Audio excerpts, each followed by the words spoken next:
Hello, hello. And the topic for today is bureaucracy. In particular, it's about the moral dilemma that the Duke bureaucracy has been forcing me to face, and my staff. So, what happens when we post a position? There are very clear rules for posting a position. It has to be posted here and here for this amount of time.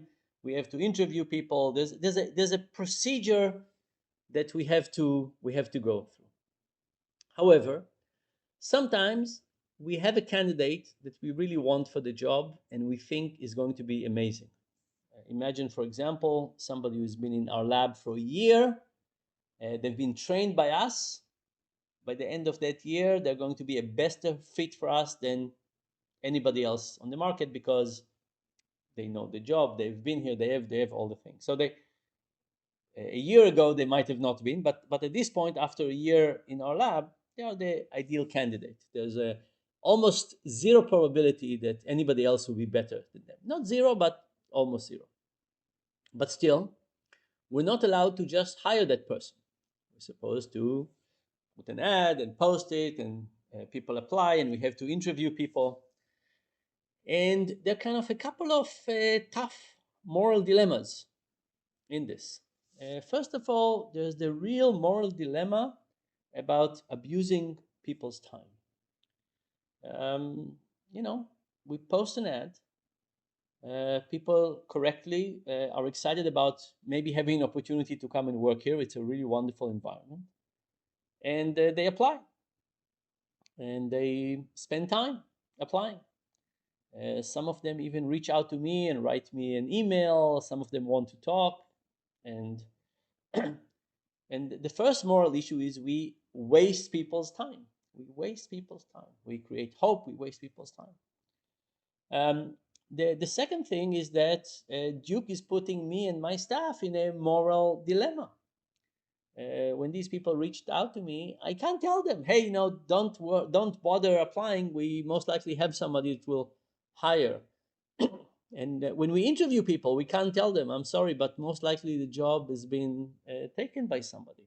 So we're wasting people's time, and we ourselves are in a tough moral position of not being able to be truthful with people who are applying for this job. Now, this is the Duke strategy for hiring new people. What about research participants? If somebody participates, oh, no, now we have very clear moral rules. We can't waste people's time. We can't mislead them. So, Duke is treating new potential employees like we don't have to be truthful for them. We can mislead them and so on.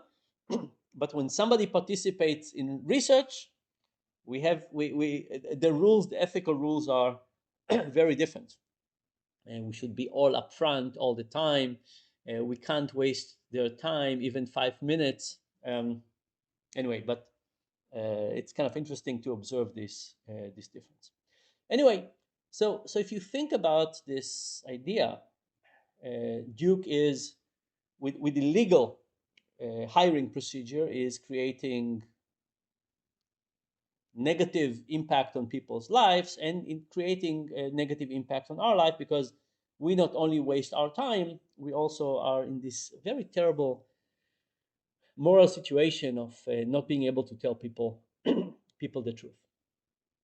And I always thought that this was a problem of the law, that the law is creating these rules, and it's kind of crushing the human spirit. And what we're doing is technically correct, but morally reprehensible, and also it's draining. It's technically correct, morally very wrong, and also corrosive to the people who said, oh, my institution is forcing me to do something that is not right. How can it be that my institution is forcing me to do something that is not right? But I was very happy recently that I found a legal construct called implied covenant, and something called a breach of implied covenant.